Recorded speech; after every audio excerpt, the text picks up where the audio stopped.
Plusieurs artefacts découverts sur notre territoire et relatifs à l'art de se loger en Nouvelle-France sont très éloquents. Parmi ceux-ci, notons l'artefact 14. Plusieurs fragments de briques ont été trouvés dans toutes les opérations de fouilles et à presque tous les niveaux. Une faible proportion porte une trace d'exposition à la fumée. Deux types de briques, brun orangé et rouge orangé, ont été utilisés sur le site.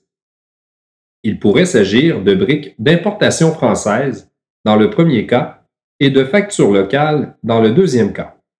Mentionnons qu'on en fabriquait à Québec dès 1636.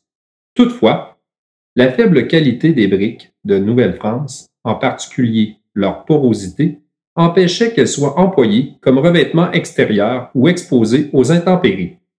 Elles servaient plutôt à construire des cheminées, des voûtes, des dallages, des cloisons, des fours à pain et des embrasures à canon, comme à la batterie royale à Place Royale à Québec.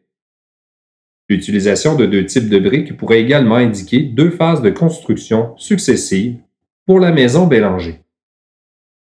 L'artefact 17. Ces éclats de grès gris local proviennent de la taille des blocs qui ont servi à la construction des murs de fondation du presbytère.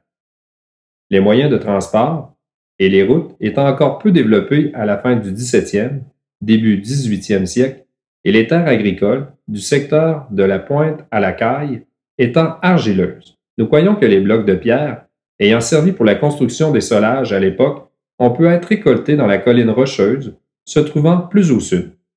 D'ailleurs, de nos jours, une industrie de concassage de pierre est en opération sur cette colline.